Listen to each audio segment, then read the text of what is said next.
ओम नमो भगवते वासुदेवाय।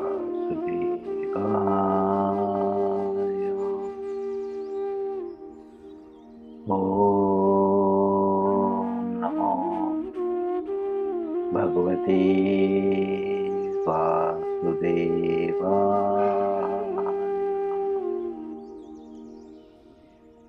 ओम नमो भगवते वासुदेवाय।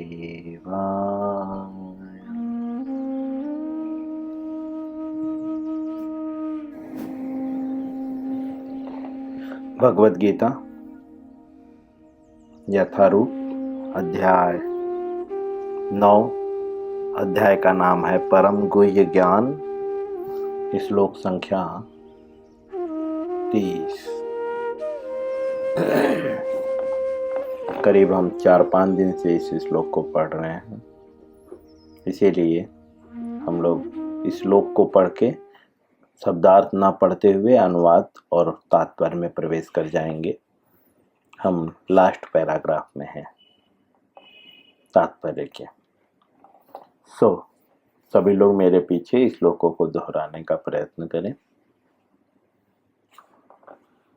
अपि चेत सुदुराचारो भजते मामनन्यभाक् साधुरेव समन्तव्यः समज्ञव्यवसितो हि सः। पुनः अपि चेत सुदुराचारो भजते मामनन्यभाक् साधुरेव समन्तव्यः समज्ञव्यवसितो हि सः। पुनः एक बार। अपि चेत सुदुराचारो भजते मामनन्यभाक् साधुरेव समन्तव्यः समज्ञव्यवसितो हि सः। अनुवाद श्रील प्रभुपाद जी के द्वारा। यदि कोई जघन्य से जघन्य कर्म करता है, किंतु यदि वह भक्ति में रत रहता है तो उसे साधु मानना चाहिए, क्योंकि वह अपने संकल्प में अडिग रहता है। प्रभुपाद जी बहुत अच्छे से इसे समझाते हुए हमें बताते हैं। हम अंतिम पैराग्राफ में हैं। तात्पर्य जैसा कि हम समझ चुके हैं कि प्रभुपाद जी हमें समझाते हैं, किंतु इसी के साथ यह समझने की भूल नहीं करनी चाहिए कि दिव्य भक्ति करने वाला भक्त सभी प्रकार के निंदनीय कर्म कर सकता है। यहाँ पे क्योंकि प्रभुपाद जी बहुत अच्छे से समझाते हुए कि किस किस परिस्थिति में जो है भक्त से कभी कभी जो है कुछ ऐसे कार्य हो जाते हैं जो निंदनीय होते हैं, लेकिन कुछ लोग ऐसा समझ बैठते हैं कि ठीक है ना, कोई बहुत बड़ी बात नहीं। भगवान तो बोलते हैं ना, भक्त लोग भी कभी कभी निंदनीय कार्य करते हैं, तो वे वैसा कार्य करने लगे। इसीलिए यहाँ पे बोलते हैं कि ऐसा समझने की भूल नहीं करना। अर्थात इनडायरेक्टली बता रहे हैं, ये सारे जो भगवान ने यहाँ पे जो बात बताया है वो अकस्मात हुए हैं पतन, अकस्मात निंदनीय कार्य हुआ है उनसे।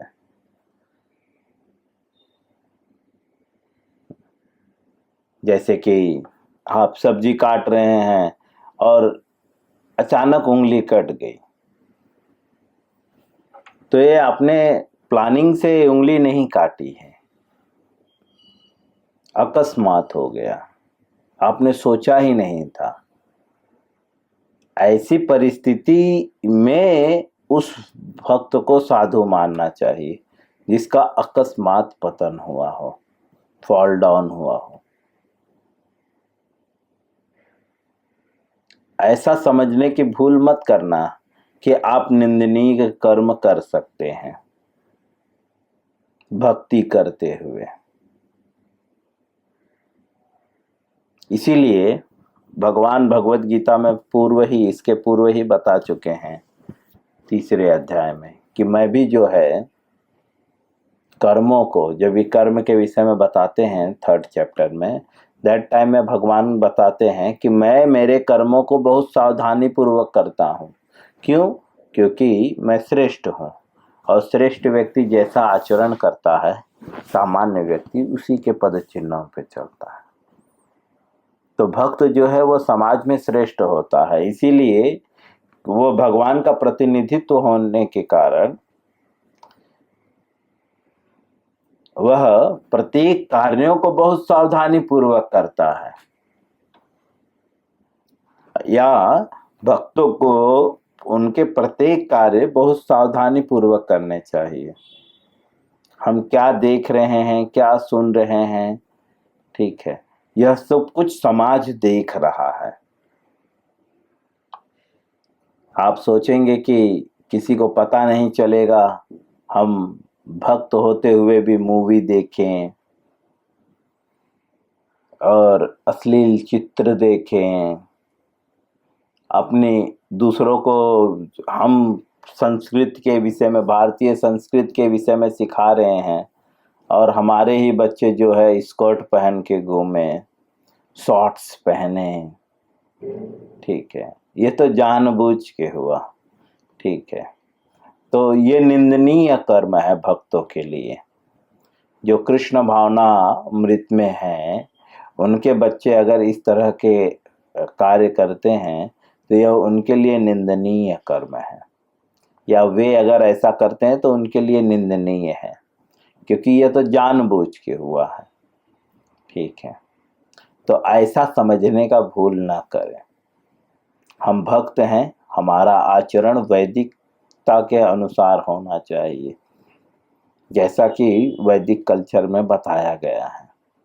हमें धीरे धीरे उस ओर आगे बढ़ना चाहिए, ना कि हमें उस ओर बढ़ना चाहिए जो भक्तों के लक्षण नहीं है। प्रचार के नाम पे कभी कभी भक्त लोग प्रचार के नाम पे जो है जीन्स पहनते हैं, टी शर्ट पहनते हैं।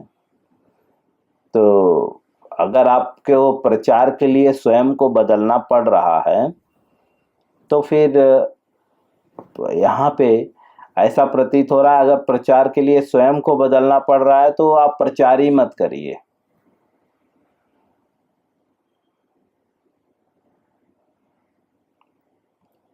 क्योंकि आप प्रचार नहीं कर रहे हैं, आप दुष्प्रचार कर रहे हैं। हमने देखा है प्रभुपाद जी ने प्रचार किया तो प्रभुपाद जी विदेश तक में धोती कुर्ते में चले गए। बट आज की परिस्थिति ऐसी हो गई है, हर व्यक्ति प्रचार के नाम पे पैंट शर्ट पहनने लगता है, कोट पहनने लगता है। तो यह आप दुष्प्रचार कर रहे हैं। तो आप ऐसा मत समझें कि भक्ति करने वाला जो है भक्त सभी प्रकार के निंदनीय कर्म कर सकता है भगवान के नाम पे, कि हम तो भगवान के लिए कर रहे हैं। ऐसा करते हुए बिल्कुल नहीं। श्रील प्रभुपाद जी लिखते हैं, इस श्लोक में केवल इसका उल्लेख है कि भौतिक संबंधों की प्रबलता के कारण कभी कोई दुर्घटना हो सकती है। प्रभुपाद जी कह रहे हैं कि इस श्लोक में जो है सिर्फ इसका ही उल्लेख है। किसका उल्लेख है? कि भौतिक संबंधों की प्रबलता के कारण कभी कोई दुर्घटना हो सकती है। दुर्घटना मतलब प्लान नहीं किया हुआ, अकस्मात। वो भी किस कारण से? भौतिक संबंधों के कारण, क्योंकि हम मटेरियल वर्ल्ड में हैं उसके कारण।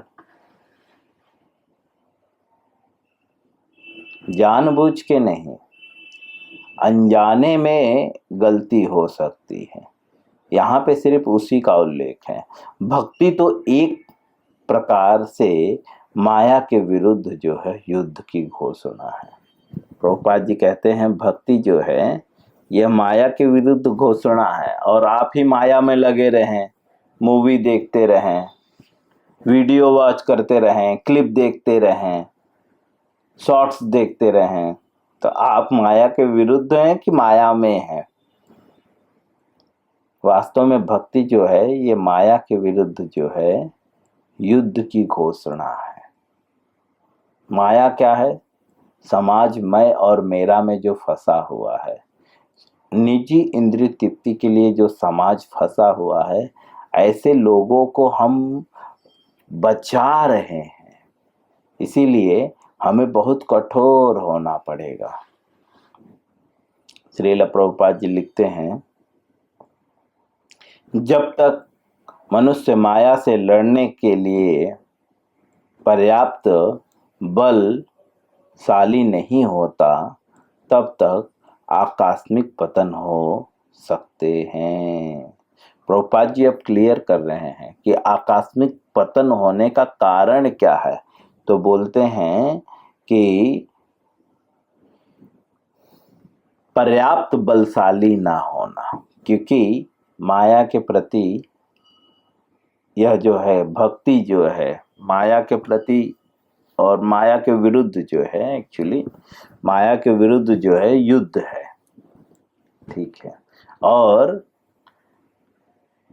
युद्ध में आपका गिरना, एक शब्द में कहें तो आकस्मिक पतन का कारण क्या है?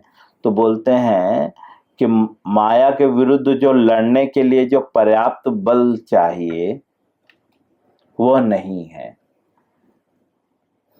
माया के विरुद्ध पर्याप्त बल के लिए क्या करना होगा? वह पर्याप्त बल है क्या?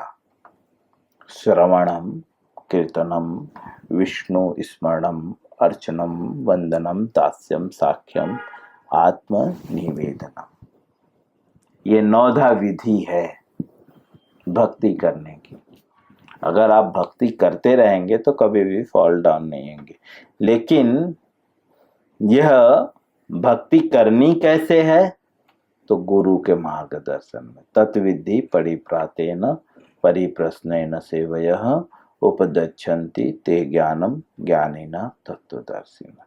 अगर हम प्रामाणिक गुरु के मार्गदर्शन में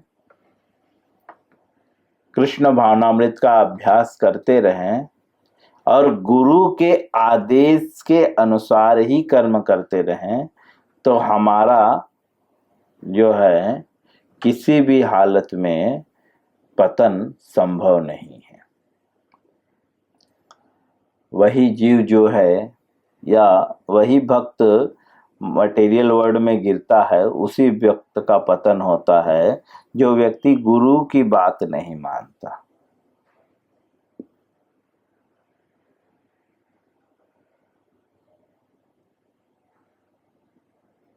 जो भक्ति मनमानी, आजकल लोग जो गिर रहे हैं, कभी लाल कपड़े में तो कभी वाइट कपड़े में जाते हैं,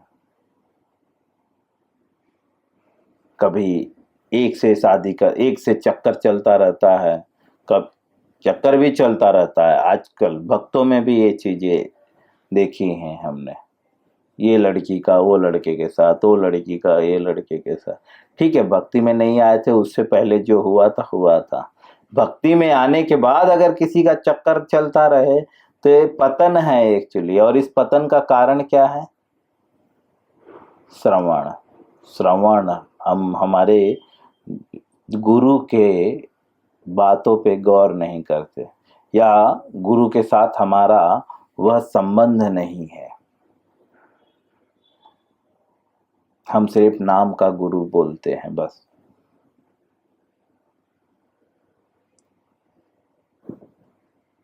ठीक है, गृहस्थ जीवन में प्रवेश करना है, वह गलत नहीं है, ठीक है। लेकिन जो नाम के लिए जो है प्रेम का जो प्रदर्शन, यह गलत है। और भी ऐसे बहुत सारे हैं,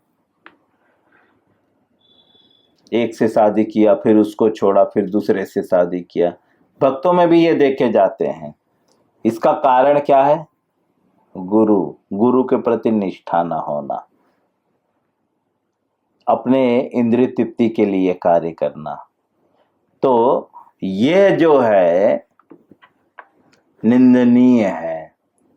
और हमने जैसा पढ़ा है प्रभुपाद जी तात्पर्य में, भगवान के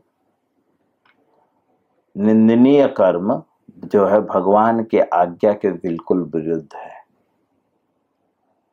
दूसरे शब्द में, उसका आपको दंड अवश्य मिलेगा। ऐसे व्यक्ति को भक्त नहीं कहा जा सकता जो ऐसे ड्रामेबाजी करते हो। ऐसे व्यक्ति को भक्त नहीं कहा जा सकता। और ऐसे व्यक्ति को भक्त नहीं कहना है। और ऐसे लोगों की निंदा करना कोई बुरी बात नहीं है, जो जानबूझ के ये सब कर रहे हैं।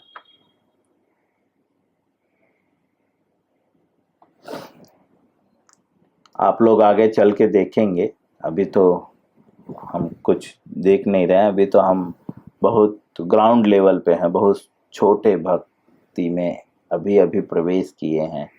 आगे चल के आप ये सब अनुभव करेंगे जो मैं आपको बता रहा हूँ, तब आप भी आश्चर्यचकित हो जाएंगे, अरे ऐसे भी लोग होते हैं क्या भक्ति के नाम पे जो है। जैसे मैंने वृंदावन में किसी ने मुझे कान में बताया था कि उसकी फ्रेंड जो है, उसको कुछ पैसे की ज़रूरत थी, तो वो कहीं पे नौकरी करने के लिए गई, तो सामने वाले ने उसे ऐसा ही प्रपोजल रखा कि तू मेरे साथ 1 नाइट गुजार। तो वो उसके साथ तैयार भी हो गई, और वो वहां पे जो है गोपी बन के बैठी हुई थी। तो ये निंदनीय है। वृंदावन में तो खाने के लिए आपको चारों तरफ मिल रहा है ना, तो थोड़े से स्वार्थ के लिए आप स्वयं को गोपी जब बना दिए हो, तो भगवान, सब कुछ तो भगवान का हो चुका है, तब आप इसके लिए कैसे तैयार हो सकते हैं? तो ये सारी चीजें निंदनीय है, और ये सारी चीजें समाज में होती हैं, और ऐसे लोगों की निंदा करना कोई गलत नहीं है जो जानबूझ के ये सारे गलत कार्य करते हो। श्रील प्रभुपाद जी कहते हैं कि अकस्मात जो है आकस्मिक पतन का कारण क्या है, तो बोलते हैं पर्याप्त बलशाली ना होना।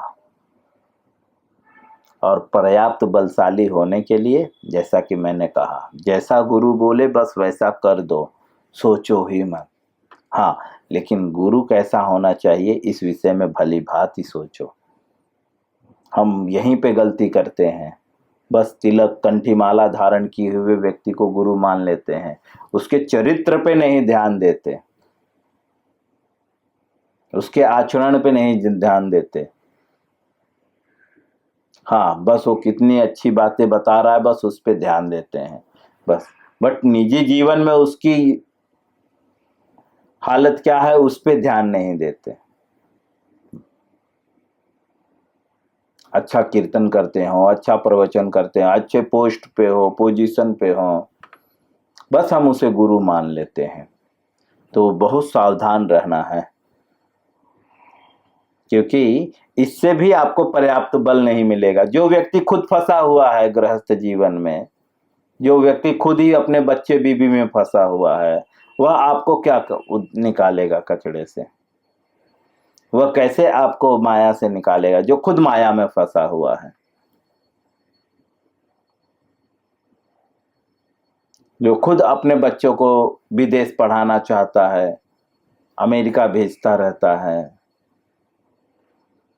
जो पैसे के लिए दिन भर इधर उधर खुद दौड़ रहा है, वो व्यक्ति आपको कैसे निकालेगा?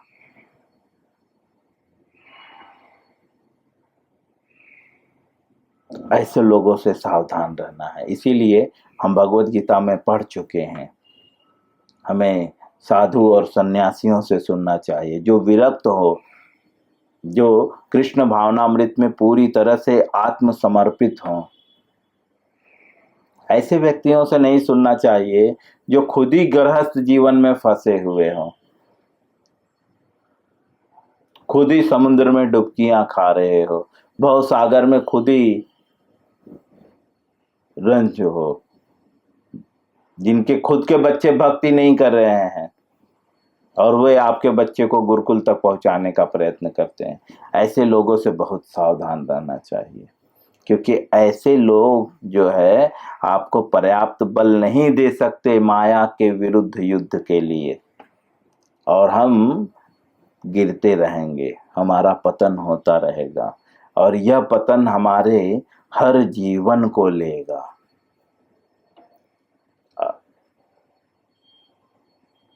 और ये जीवन बहुत मुश्किल से मिलता है, बहुनाम जन्म नाम मनते, बहुत बहुत जन्मों के बाद। तो हम बहुत भाग्यशाली हैं जो बहुत जीवन के बाद जो है हमें मनुष्य जीवन मिला है, और उसमें भी हमें सुनने के लिए मिल रहा है कृष्ण कथा। तो इसीलिए बहुत सीरियस होकर भजन करना चाहिए। श्रील प्रभुपाद जी कहते हैं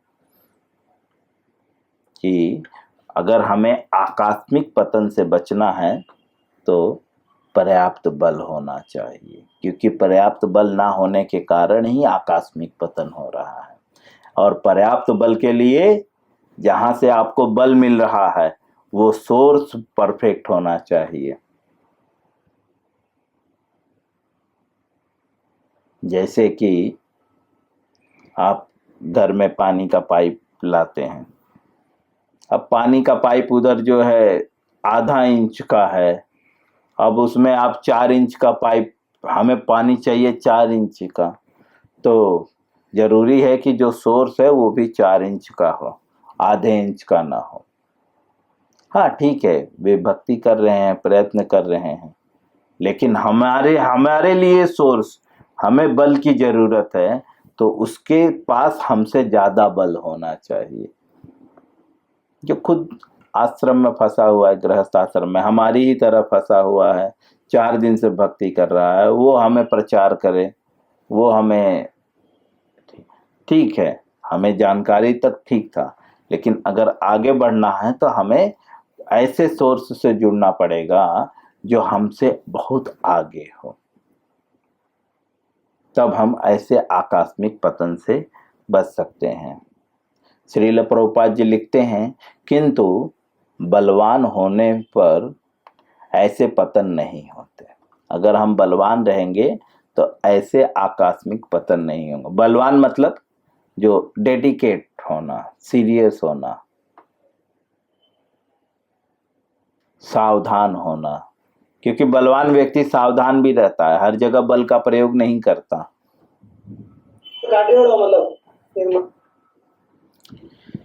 श्रील प्रभुपाद जी आगे लिखते हैं, जैसा कि पहले कहा जा चुका है, मनुष्य को इस श्लोक का दुरुपयोग करते हुए अशोभनीय कर्म नहीं करना चाहिए।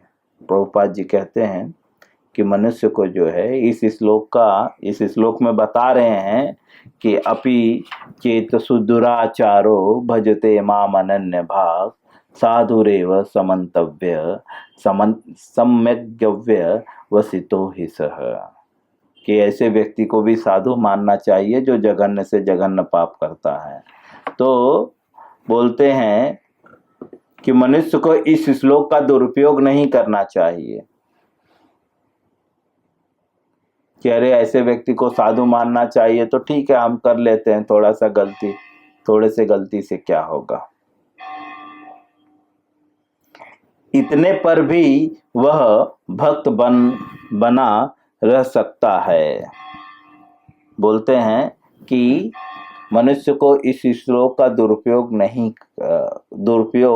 करते हुए अशोभनीय कर्म नहीं करना चाहिए, और यह नहीं सोचना चाहिए कि यह नहीं सोचना चाहिए कि इतने पर भी वह भक्त बना रह सकता है। यहाँ पे प्रभुपाद जी लिख रहे हैं कि आप जो है अशोभनीय कार्य करते हुए भक्त बने रहोगे, ऐसा नहीं सोचना। यदि वह भक्ति के द्वारा अपना चरित्र सुधार लेता तो उसे उच्च कोटि का भक्त नहीं मानना चाहिए। प्रभुपाद जी बोलते हैं यदि वह भक्ति के द्वारा अपने चरित्र नहीं सुधार लेता तो उसे उच्च कोटि का भक्त नहीं मानना चाहिए।